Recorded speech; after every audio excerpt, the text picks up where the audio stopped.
pour ce web séminaire donc sur les impacts du digital sur le management. Ce web séminaire donc est réalisé en partenariat avec Trajectoire Tourisme, puisque depuis 2-3 ans, nous réalisons donc des web séminaires en partenariat avec eux. Donc, un mois sur l'autre, c'est Trajectoire Tourisme qui anime des web séminaires. Et puis, le mois d'après, c'est la Mona. Et donc, nous avons souvent des participants des deux régions. Alors, aujourd'hui, nous allons aborder donc les impacts du digital sur les façons de manager, puisqu'effectivement, manager à l'heure du digital n'est pas toujours simple et a un réel impact dans une équipe, dans une entreprise. Et puis, on voit que ça a une résonance particulière ces derniers temps, puisque avec donc le confinement, le Covid, on a eu affaire à forcément un travail à distance qui s'est fortement développé, qui a accéléré cette mutation qui avait été certainement entreprise dans un certain nombre d'entreprises, mais finalement qui restait une pratique pas forcément très développée. Et finalement, avec ce confinement, il a fallu accélérer les choses, utiliser des outils numériques, être totalement digitalisé dans le travail. Et c'est vrai que finalement, ce web séminaire tombe plutôt à pic dans le contexte actuel. Donc, on va dans un premier temps voir les impacts que peut avoir la digitalisation dans le travail et dans la façon de manager. Et puis ensuite, donc Ghislaine de l'organisme de formation H comme humain nous donnera des préconisations autour de cette question. Donc, je vais donc lui laisser la parole à peu près pour une quarantaine de minutes. Si vous avez des questions, vous les posez dans le chat et puis on y répondra à la toute fin. Voilà, je vous invite aussi à couper vos micros pour qu'il n'y ait pas forcément d'interférence quand Ghislaine parle. Voilà, si vous avez la question, vous la posez dans le chat. N'hésitez surtout pas à interagir, à poser toutes les questions que vous souhaitez. Nous vous enverrons l'enregistrement, le support. Voilà, je vais laisser la place à Ghislaine. Une petite dernière information, je vais vous mettre dans le chat un lien vers l'ANACT, puisque c'est la semaine de la qualité de vie au travail en ce moment et que vous avez un certain nombre de rencontres, de rendez-vous qui peuvent être intéressants. Ce n'est pas forcément dans le milieu du tourisme, c'est dans d'autres secteurs. Mais voilà, ça peut être intéressant. Je vous mets le lien directement dans le chat de conversation. Voilà, je laisse la place. Bonjour à Dominique qui vient d'arriver. Voilà. Je vous invite à juste couper votre micro pour ne pas faire interférence. Si vous avez des questions, n'hésitez pas à les poser dans le module de conversation. Voilà. Je vous mets le lien ici dans le chat et je laisse la parole donc à Ghislaine pour une quarantaine de minutes. Bonjour à tous, je suis ravie de vous accueillir aujourd'hui dans ce webinaire consacré aux impacts du digital. Pour commencer, je vais me présenter. Je vous laisse dérouler les supports, Laure. Donc, je me présente, je suis Ghislaine Gauthier, je suis coach consultante en entreprise, formatrice, infirmière et auteure également. Je suis également dirigeante d'un cabinet de conseil RH, organisme de formation qui est spécialisé dans la prévention des risques psychosociaux et la qualité de vie au travail. Donc, avant de rentrer dans le vif du sujet, les objectifs de ce webinaire aujourd'hui, c'est de comprendre un peu les impacts du management, et Dieu sait qu'il y en a, de prendre un peu de recul également sur les mécanismes du digital au travail et enfin vous donner quelques clés de compréhension et quelques outils pratiques, plutôt des préconisations pour limiter les effets du digital. Donc, quand on parle de digital, de manager digital, on parle de quoi ? En fait, le management digital, c'est un processus de management qui peut être soit individuel ou collectif, dans lequel on introduit de la technologie pour gagner en efficacité. Donc, un manager digital, c'est un manager qui maîtrise à la fois les compétences de manager, mais qui a également une maîtrise de la technologie et des techniques de management digital, toujours dans un objectif d'accroître la performance de son équipe et donc l'efficacité de toute l'organisation. À quoi ça sert le digital? Parce qu'on en parle beaucoup, mais pourquoi on utilise tout ça? En fait, l'objectif du digital, c'est avant tout d'augmenter ses performances personnelles, mais également les performances de l'entreprise, et donc d'augmenter ses revenus. Ça sert également à gagner de nouveaux clients. Comment? En élargissant sa zone de prospection, mais ça sert aussi à fidéliser sa clientèle. Ça permet aussi de répondre aux besoins du client, de satisfaire son client de façon plus efficiente. Comment? En renseignant sur ce que ces derniers peuvent attendre.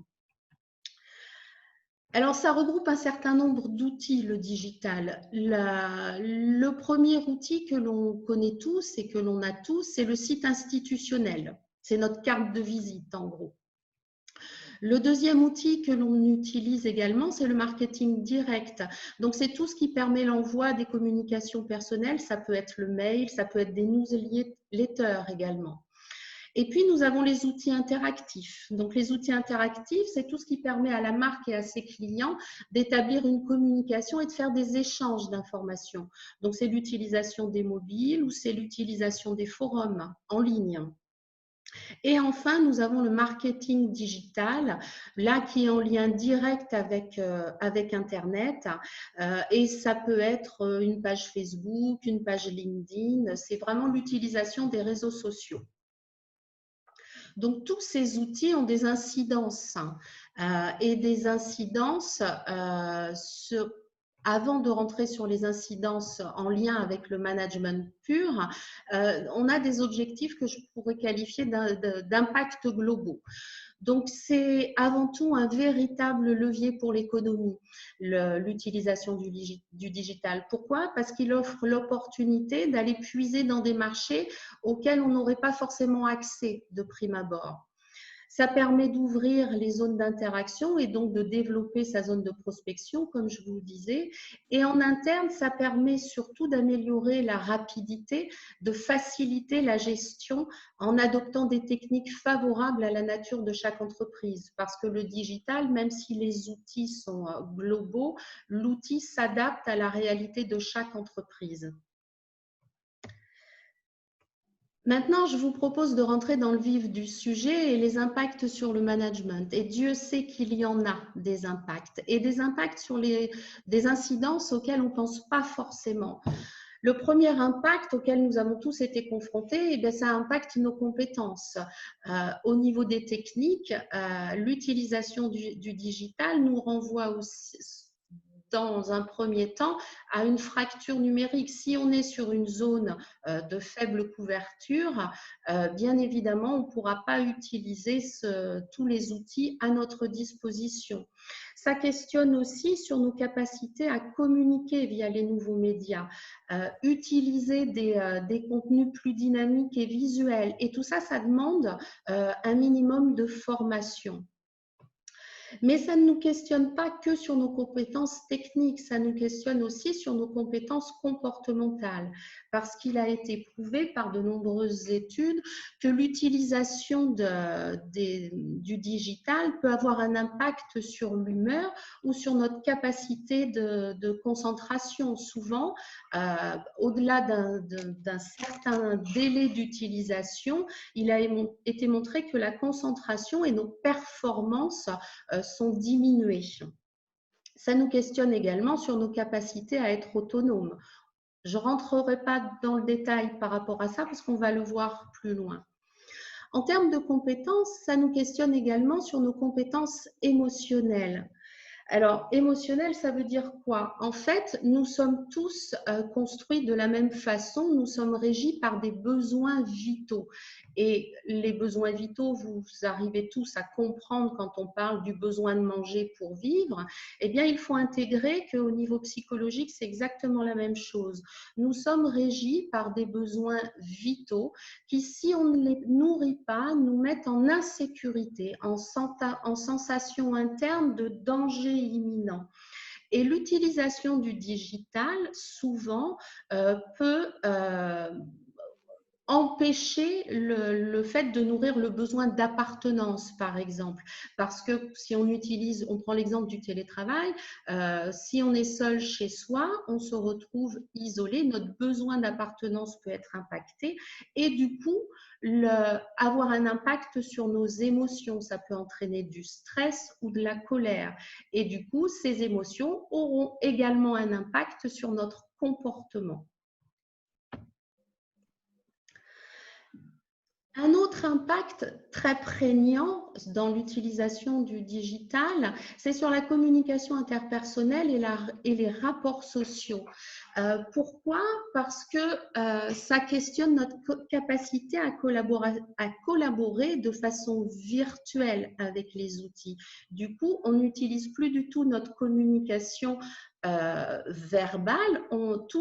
Pardon, c'est pas ça que je veux dire. Notre communication verbale est ce qui domine. Or, nous savons que dans la communication interpersonnelle, nous avons 3 types de communication. Nous avons le verbal, le paraverbal et le non-verbal. Et le verbal ne représente que 7% du message que notre interlocuteur retient. Donc, ça veut dire quoi? Ça veut dire que quand on utilise les outils collaboratifs comme Zoom ou Webex, notre communication est essentiellement centrée sur le verbal. Tous les messages que le non-verbal, à savoir l'attitude corporelle, la posture ou le paraverbal, l'intonation de la voix, les silences que je mets dans mon propos, envoient des informations fondamentales. Eh bien, quand on utilise les outils de visioconférence, nous n'avons pas la totalité de l'information et ça a un impact sur la qualité de la communication. En termes de communication interpersonnelle également, c'est impacté au niveau de la motivation et de la cohésion d'équipe. Comment je fais à distance pour arriver à mobiliser mon équipe et à maintenir cette cohésion? Ça questionne également sur nos émotions, parce que quand on est distancié comme ça, on est beaucoup plus impacté émotionnellement par ses émotions, mais également par les émotions de l'autre. Un autre impact sur le management, c'est sur les valeurs et le sens du travail. Ça veut dire quoi? Qu'est-ce que c'est le sens? Le sens du travail, en fait, c'est la notion d'utilité. Pourquoi je fais cette tâche-là? Et l'utilisation à distance peut faire perdre ce sens. Quel est l'intérêt de mon travail?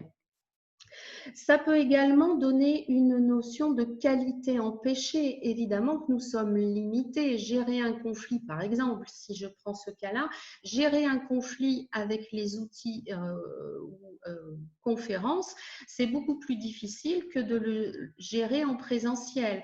Donc, du coup, cette notion de sens et valeur est beaucoup impactée et amène à travailler parfois en désaccord avec ses valeurs professionnelles et personnelles. Et si je reviens sur la notion de besoin, si mon besoin fondamental dans le cadre du travail, c'est ce besoin d'appartenance, le digital peut vraiment me mettre en difficulté. Donc, le premier niveau impacté sera la gestion de mes émotions. Le deuxième niveau impacté sera la qualité de communication avec mes collègues. Et puis, ça continue à monter. Et le troisième niveau impacté sera le sens que je donne au travail. À quoi je sers, en fait, à distance. On l'oublie aussi, un des impacts qui influence énormément notre façon de travailler, c'est l'impact sur le droit. Vous avez tous entendu parler de la RGPD et tout ce que ça implique de mise en place, de stratégie de mettre en place, eh bien, le digital impacte également, pas que sur la liberté d'expression, mais ça impacte aussi sur la notion de responsabilité. Ça questionne réellement sur qui est responsable. Et quand on parle de responsabilité, on parle de responsabilité morale et ou juridique. Ça questionne sur la protection des données, de la vie privée, sur la liberté d'expression, quelles limites on pose à tout ça, et ça questionne également sur la protection contre les discriminations.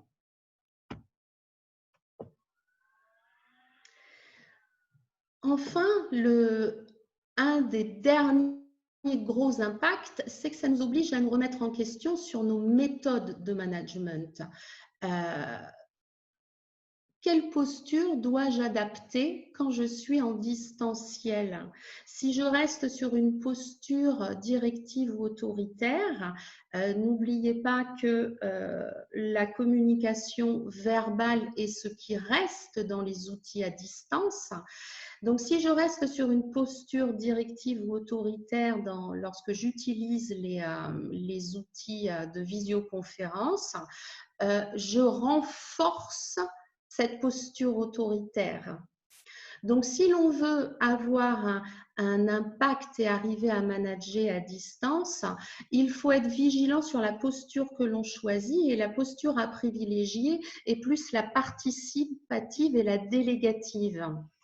Et évidemment, ça implique des compétences en communication interpersonnelle importantes, avec l'utilisation d'outils de communication pour justement limiter cet impact et gérer plus facilement les émotions de l'autre et ses propres émotions.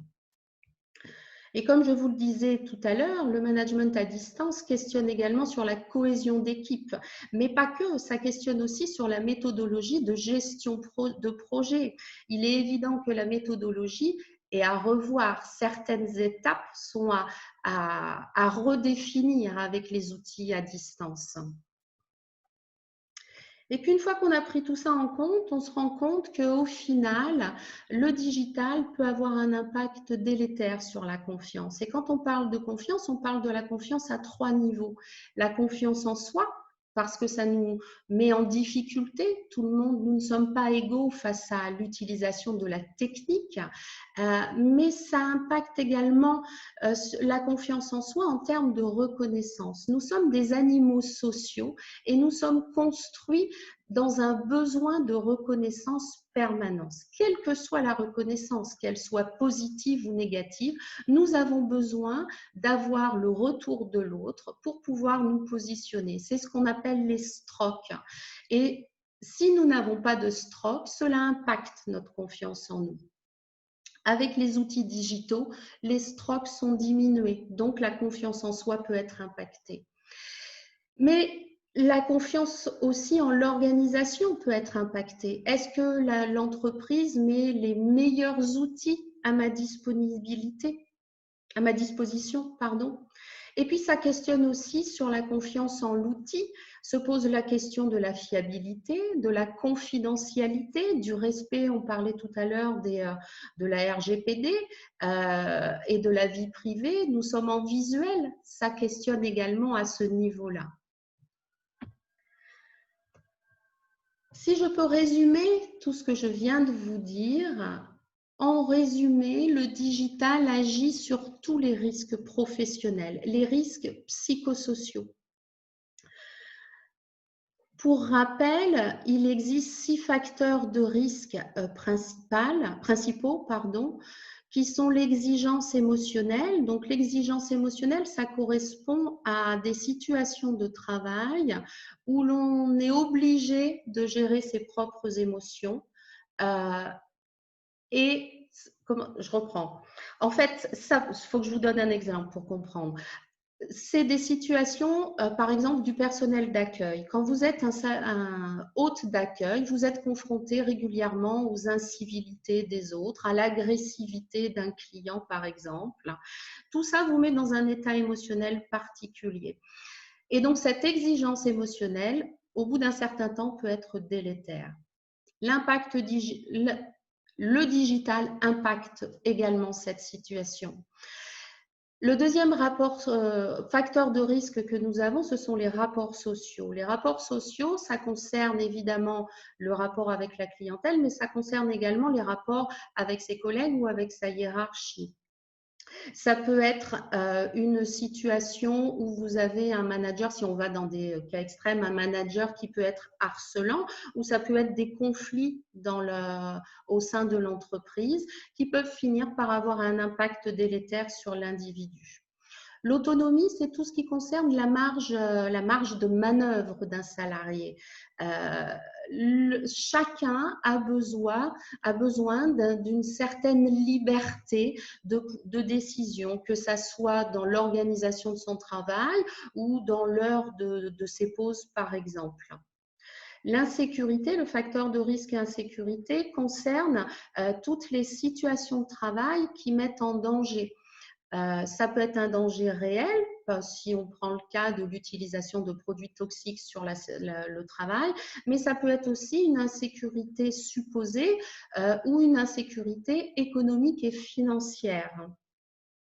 Le conflit de valeurs, on l'a vu tout à l'heure, je vous ai expliqué, ça touche au sens du travail et c'est la perte de sens du travail, ou ça peut être un conflit entre ses valeurs personnelles et ses valeurs professionnelles.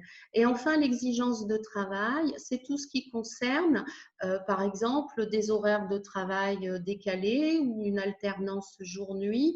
Ça peut être une charge de travail trop importante par rapport c'est un décalage entre la charge de travail et les moyens mis en place.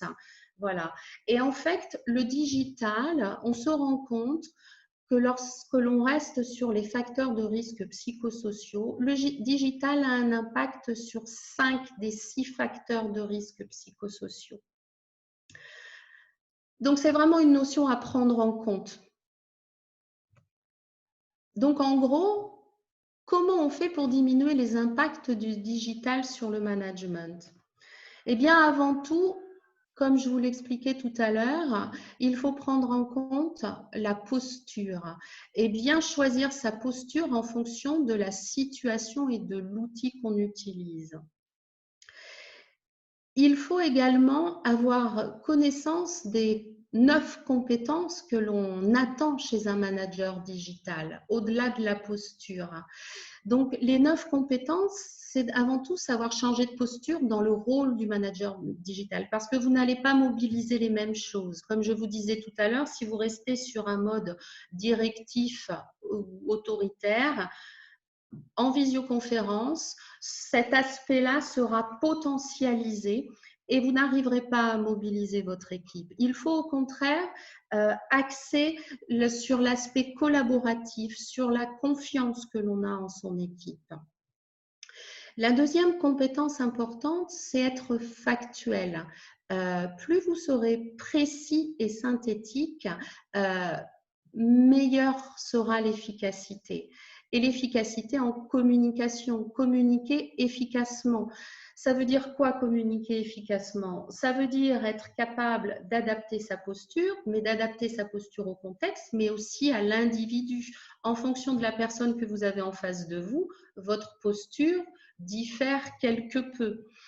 Et vous adaptez vos outils de communication à la personne que vous avez en face de vous. Si vous avez quelqu'un qui est plus en mode stress, par exemple, vous allez travailler pas forcément qu'en collaboratif, mais plus en rassurance.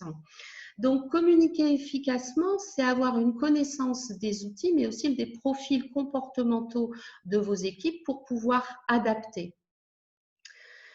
Il faut également être capable d'animer une équipe à distance. Il faut être capable de conduire le changement, de déléguer. Et la notion de délégation implique la notion de confiance de façon importante. Et il faut être capable d'identifier également à qui je peux déléguer, parce que tout le monde n'a pas le même degré d'autonomie, puisque les outils digitaux amènent l'autonomie de vos collaborateurs. Attention à qui vous donnez cette autonomie-là. Pardon, je vais arriver à le dire. Et puis, il faut être capable de gérer des conflits parce que le travail à distance, si on reste sur le télétravail, nous met dans un état émotionnel particulier.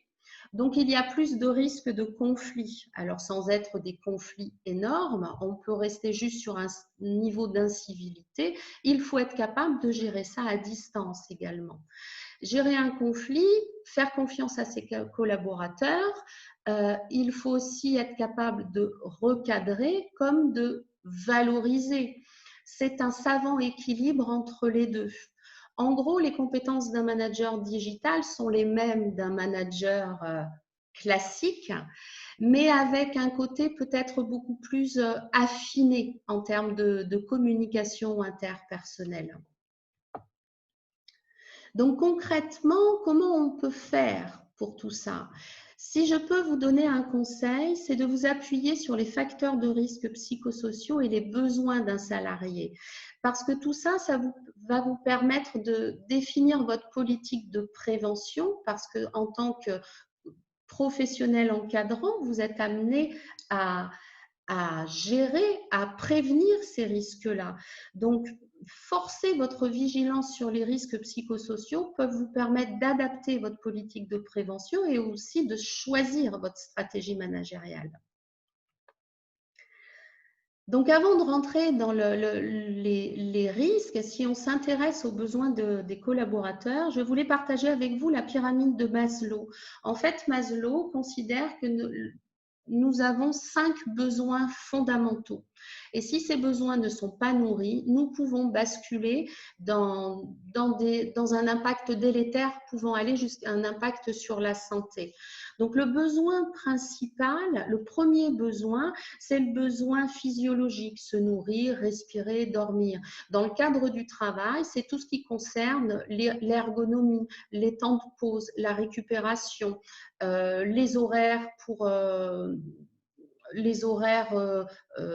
je vais arriver à le dire, pour aller prendre les pauses repas. C'est tout ce qui concerne la sphère, j'ai envie de dire, de manger, dormir ou respirer.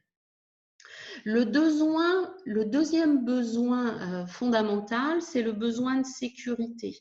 Donc, vous pouvez déjà faire le lien avec les risques psychosociaux. Le besoin de sécurité, c'est être en sécurité physique, mais également la sécurité économique et financière. Si l'entreprise est en redressement judiciaire, le besoin sécuritaire de vos collaborateurs sera impacté. Actuellement, si on fait le lien avec la phase Covid actuelle, le secteur du tourisme est très impacté. Vos salariés ont certainement un besoin sécuritaire, un questionnement pour l'avenir qui a un impact sur leur performance et leur façon de travailler. Le troisième besoin, c'est le besoin d'appartenance. Donc, il y a certaines personnes qui ont ce besoin très développé de travailler en collaboration, d'avoir un lien avec son équipe très important. Le quatrième besoin, c'est le besoin de reconnaissance. C'est ce que je vous expliquais tout à l'heure. C'est ce qui concerne les STROC. Nous avons besoin d'avoir des retours réguliers sur nous-mêmes de la part des autres, que ça soit un retour positif ou un retour négatif. L'absence de reconnaissance de notre travail est très délétère pour l'équilibre psychique. Et le dernier besoin, c'est le besoin d'accomplissement de soi. Donc, dans le cadre des travails, le besoin d'accomplissement, c'est avoir une visibilité sur son plan de carrière. C'est pouvoir se dire que je vais évoluer dans mon métier. C'est pouvoir se dire que je vais être augmenté aussi.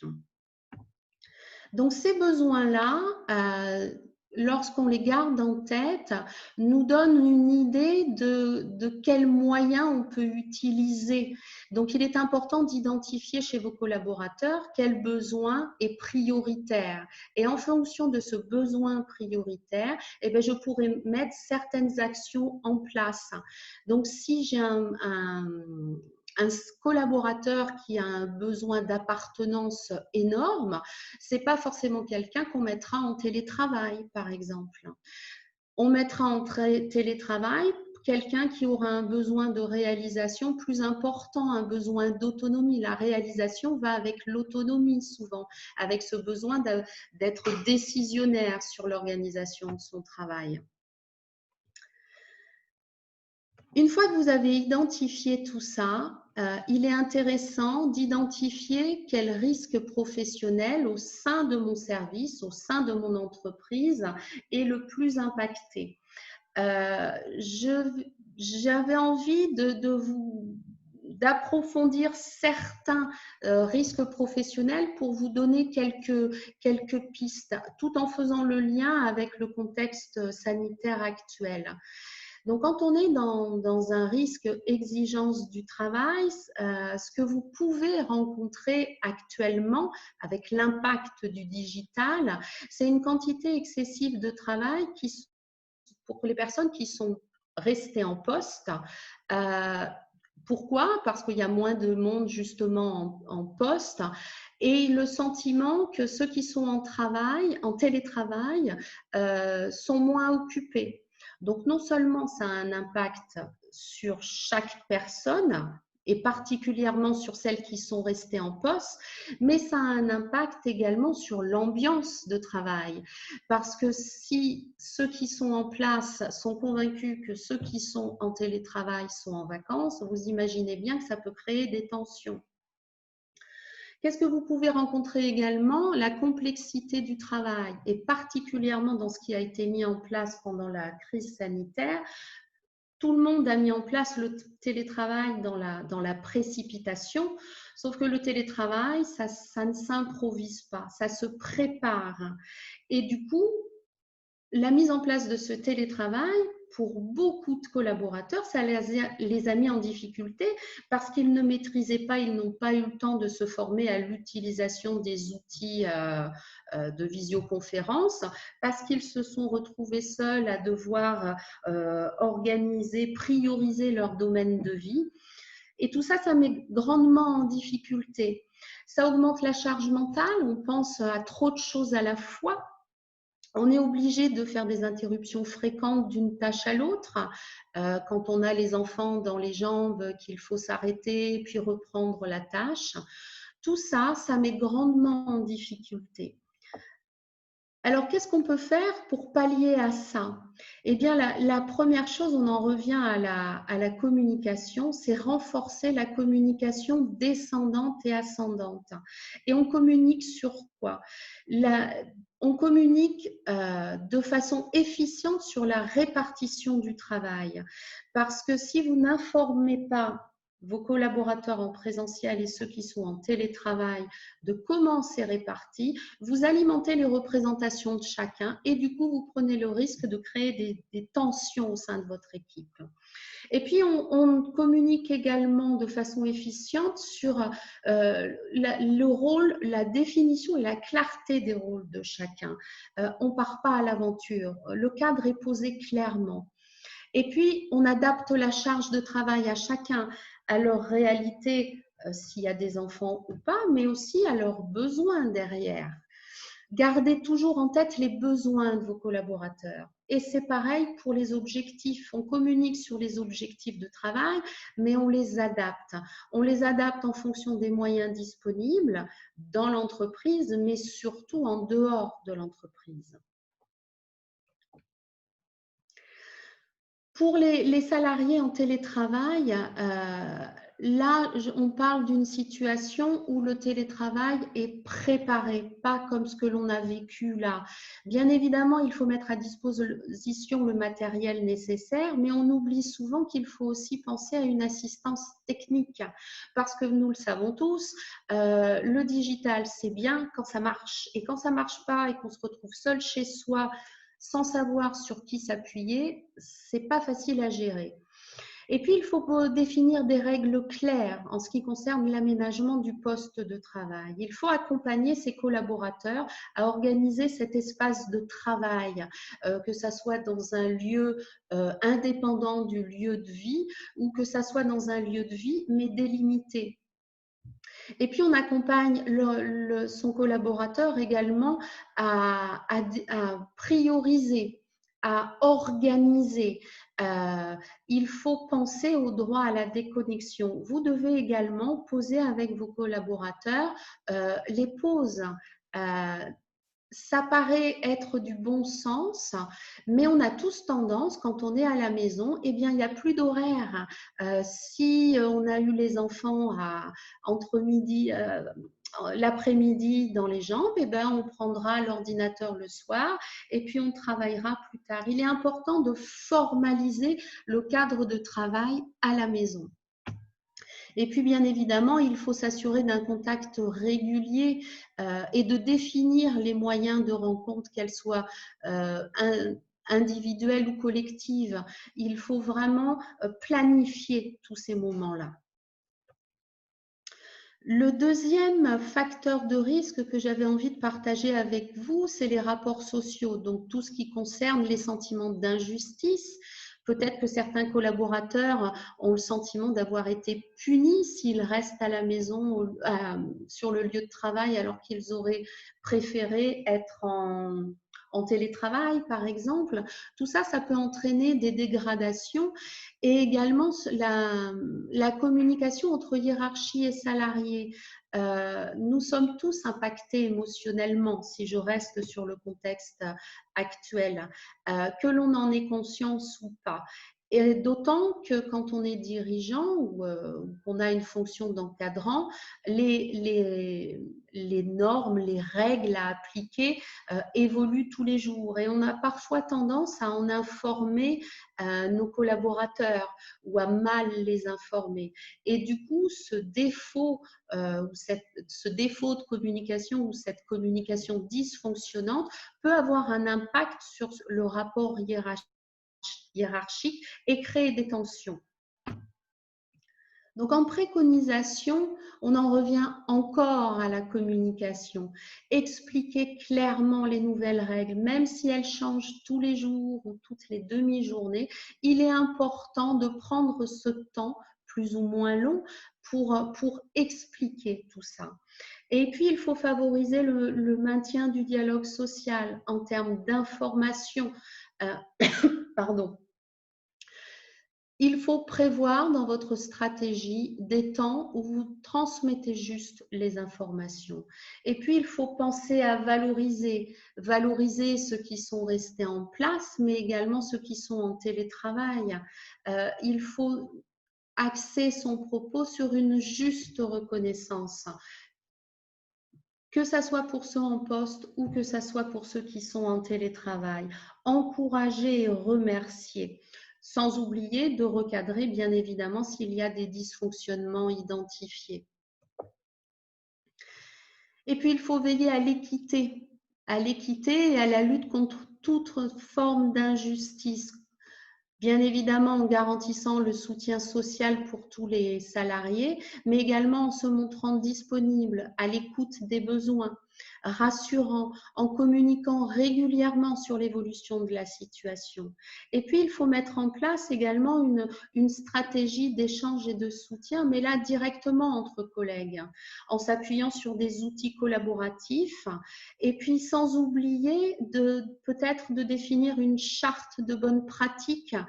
Souvent, quand on arrive en visioconférence, eh bien, on a la tête qui tourne, on regarde pas forcément l'ordinateur, on ne crée pas le lien avec son collaborateur ou tout simplement on ne dit pas bonjour ou au revoir, on se déconnecte, on va, on vient, sans respecter les règles de politesse. Eh bien, établir une charte de bonnes pratiques, ça peut être aussi un moyen de limiter l'impact sur les rapports sociaux.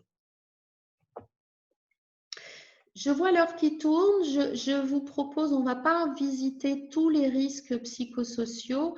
Je vous propose de traiter le dernier, c'est les conflits de valeurs, parce que c'est celui qui est vraiment le plus impacté avec le digital. Qu'est-ce que vous rencontrez aujourd'hui en situation? Eh bien, la première chose, c'est la qualité empêchée. C'est effectuer un travail que l'on ne considère plus de qualité ou qui n'a rien à voir avec nos prérogatives. Si je prends l'exemple, j'ai accompagné il y a quelques jours un chef de projet informatique qui, pendant la crise Covid, vous imaginez bien que tous les projets sont à l'arrêt, donc il a été changé de poste et il se retrouve à distribuer des tablettes et à connecter, à expliquer à chacun comment fonctionne une tablette, comment se connecter aux outils collaboratifs. Eh bien, cette personne est en grande souffrance parce que du coup, elle se demande vraiment à quoi elle sert. Elle ne trouve plus aucun sens à son travail.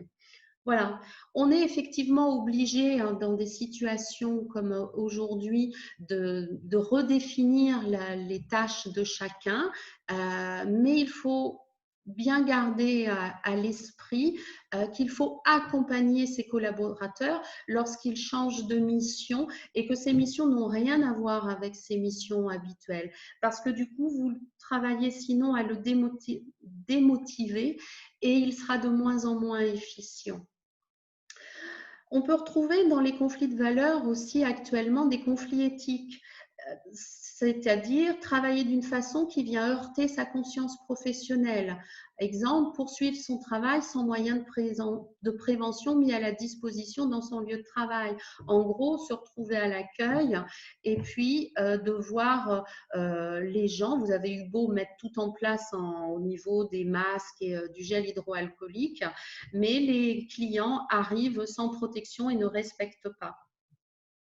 Ça peut être également des employeurs qui craignent de devoir prendre des mesures vis-à-vis de l'emploi de leurs salariés, parce qu'on parle beaucoup des salariés, des collaborateurs, mais on oublie aussi le chef d'entreprise qui lui aussi se retrouve en difficulté, heurté dans ses valeurs, et du coup, est-ce qu'il va pouvoir pérenniser tous les emplois et qu'est-ce qu'il met en place pour préserver tout ça? Donc, quelques préconisations que je voulais partager avec vous. Eh bien, on en revient encore à la communication. Expliquer et mettre au centre des débats les questions de l'utilité et du sens du travail et de la qualité du travail. Il est fondamental de questionner régulièrement vos collaborateurs sur comment ils se sentent dans leur travail. C'est aussi permettre un échange à partir des questions suivantes. Dans le contexte actuel, quel serait pour vous un travail de qualité? Comment faire face et s'adapter à une situation exceptionnelle? En questionnant vos collaborateurs de cette façon-là, vous êtes dans une posture collaborative où vous impliquez votre collaborateur à la prise de décision, puisque la décision finale, c'est vous. Mais vous l'impliquez, vous le questionnez, vous êtes dans l'intérêt sur lui-même, donc vous rassurez son besoin de reconnaissance et vous l'aidez à se projeter dans l'avenir. Vous co-construisez ensemble une solution pour ne pas qu'elle soit délétère pour lui. Il faut également être capable d'identifier les difficultés et de mettre en place des ressources suffisantes. Modifier l'organisation, modifier les ressources humaines, admettre que si j'ai mis un collaborateur dans une situation et si c'est trop délétère pour lui, il faut être capable d'accepter de modifier tout ça. Parfois, on se rend compte des difficultés qu'une fois qu'on est face à ça. Et vos collaborateurs, c'est la même chose. Donc, ne pas hésiter à remodifier les choses. Et avant de décider des mesures importantes, eh bien, questionnez vos collaborateurs et gardez bien à l'écoute tout ce qu'ils peuvent vous faire remonter du terrain. Et utilisez des temps peut-être de brainstorming avec eux pour arriver à trouver les solutions. Je vous propose, vu que vous aurez les supports théoriques, je ne vais pas approfondir les autres risques. Vous avez quelques préconisations. Je voulais juste vous partager un slide pour vous montrer comment motiver une équipe. Et ça a d'autant plus d'incidence quand on est dans l'utilisation du digital. Cette étude montre qu'en fait, ce qui motive le plus une équipe, c'est le sens et l'utilité de sa mission. En deuxième position viennent la qualité des interactions avec mes collègues. Donc, vous voyez donc l'importance de la communication, quelle que soit la stratégie que vous utilisez. Vous devez miser sur la communication. Mais la communication ne suffit pas.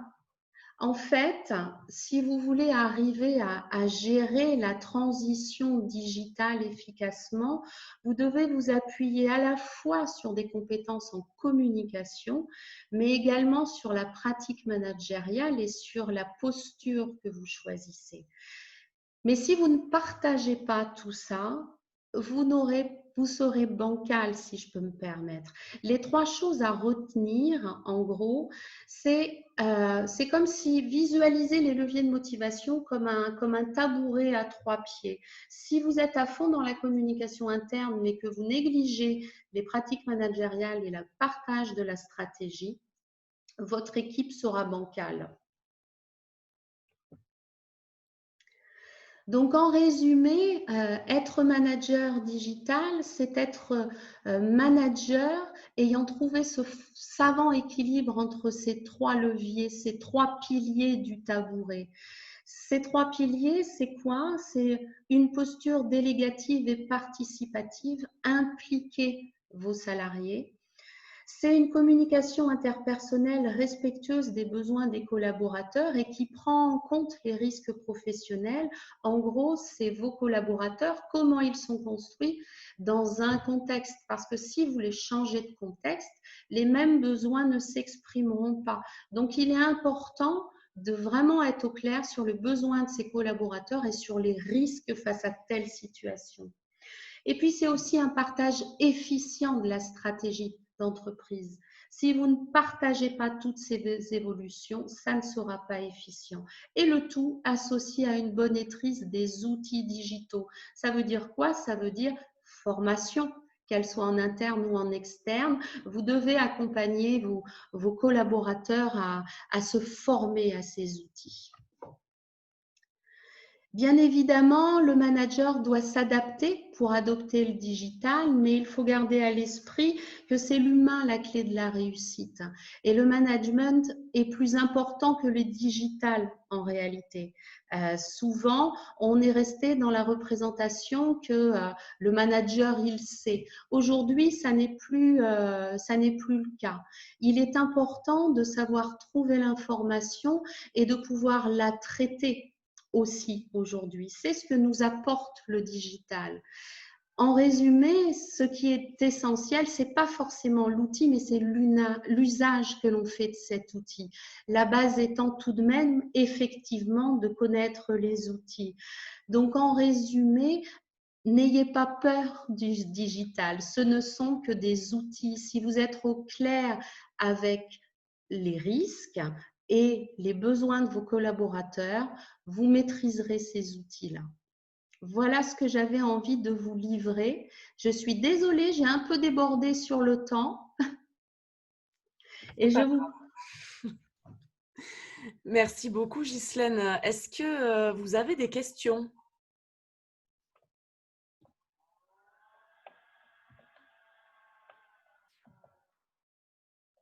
Non, pas vraiment de questions. Profitez-en. Des interrogations? Annelise qui nous dit que c'était super clair. Merci. D'autres remarques, d'autres questions? Profitez-en tant que donc Ghislaine est là. Merci, c'était très bien, nous dit Dominique. Vous recevrez tout, hein, de toute façon, le support, comme ça vous pourrez explorer les deux derniers risques psychosociaux qui n'ont pas été évoqués, l'insécurité et je ne sais plus. Exigence émotionnelle. Et l'exigence émotionnelle, voilà. Et puis l'enregistrement également pour re-regarder si besoin. Pas de questions a priori, Ghislaine.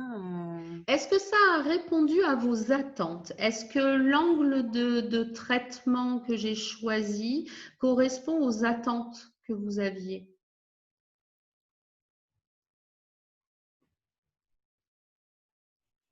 Un petit pouce pour celles qui ont la caméra ou Oui, un petit pouce. Il y a Sandrine qui dit: «Comment alerter nos directions si celles-ci ne sont pas à l'écoute?» Ça, c'est une bonne question. Vous avez forcé l'écoute, j'ai envie de dire.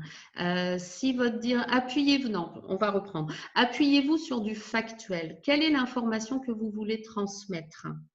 Euh, et appuyez-vous sur du factuel. Partez, en fait, c'est les bases de la communication non violente. Si l'autre n'est pas à l'écoute, est-ce que c'est le bon moment que vous avez choisi? Parce que l'autre n'est pas forcément disponible au moment où vous avez envie de transmettre l'information. Prenez un rendez-vous avec lui en lui donnant le thème de ce que vous voulez livrer. Ensuite, appuyez-vous sur la communication non violente. Je ne sais pas si vous connaissez les 4 étapes de la communication non violente. Donc, on part toujours du contexte, du factuel, parce qu'il faut être d'accord sur quoi on parle. La deuxième étape, c'est exprimer son sentiment ou son état émotionnel. Telle situation me met dans tel état. La troisième étape, c'est la demande. Vous ne pouvez faire la demande que si les étapes précédentes ont bien été validées par votre interlocuteur. Parce que souvent, on ne parle pas de la même chose, d'où l'importance de faire valider. Moi, je veux parler de telle situation. Vous êtes d'accord? On est bien sur la même situation? Ok. Bon, eh bien, telle situation me met dans tel état. Vous exprimez vos émotions, mais il faut aussi laisser la place à l'autre. L'autre doit avoir le même temps. Si ces étapes-là ne sont pas validées, vous n'arriverez pas à la demande et à la solution. Parce que je ne trouve pas mon mot. La communication non violente, c'est une méthode qui vous permet de co-construire une solution ensemble, mais en respectant ces étapes. Donc, posez-vous la question, est-ce que ça a été retransmis au bon moment? S'il ne veut pas entendre, c'est qu'il n'est pas disponible. Deuxième question, est-ce que je respecte ces 4 étapes? Il ne s'agit pas de renvoyer à son interlocuteur vous m'écoutez pas ou vous comprenez pas ce que vous voulez que je vous dise. Repartez toujours de la situation si l'autre n'entend pas. Au bout d'un moment, l'autre va se caler sur le même niveau que vous. Après, peut-être que votre message n'est pas suffisamment clair. Pour qu'il soit clair, partez sur des faits, toujours, et préparez à ce que vous voulez livrer aussi. Voilà ce que je pourrais dire. Merci Ghislaine. Dominique qui nous dit: le problème aujourd'hui pour moi est de retrouver de l'énergie car ce système en fait est assez épuisant et elle pense que son sentiment d'appartenance est très fort justement, le besoin d'appartenance. Voilà. C'est bien de pouvoir l'identifier déjà quand on sait ce dont on a besoin pour justement ensuite aller voir son manager et exprimer en fait ce besoin en fait. Alors, la première chose, c'est effectivement de l'identifier et c'est très bien que vous l'ayez identifié. Après, n'oubliez pas aussi que ça a un impact physiologique sur nous, l'utilisation de ces outils. Posez-vous la question avant de faire remonter à votre interlocuteur de votre organisation et est-ce que je me donne des temps de pause réguliers? Est-ce que j'arrive à prioriser mes domaines de vie et à bien les définir? De telle heure à telle heure, je suis sur le digital et de telle heure à telle heure, je fais une pause. Astreignez-vous à planifier et organiser votre travail.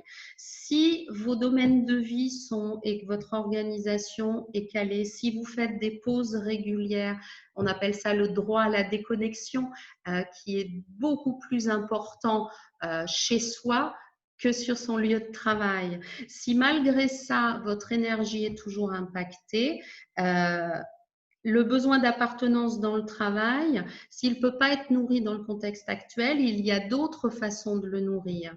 Vous pouvez peut-être le nourrir en allant manger avec des collègues ou, puisqu'aujourd'hui on est sorti du déconfinement, ou en multipliant des moments amicaux ou familiaux.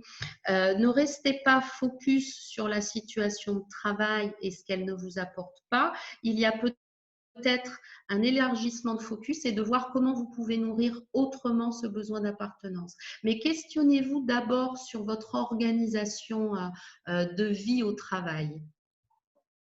Merci Ghislaine. Est-ce que vous avez d'autres questions? Dominique nous fait un petit pouce pour dire merci, je pense. Merci à vous. Et un petit applaudissement aussi de la part de Sophie. Voilà. D'autres questions, d'autres remarques avant que l'on se quitte? A priori, non. Donc, écoutez, nous vous remercions pour votre participation. On vous enverra donc tous les éléments et puis nous vous souhaitons une bonne journée et à très vite.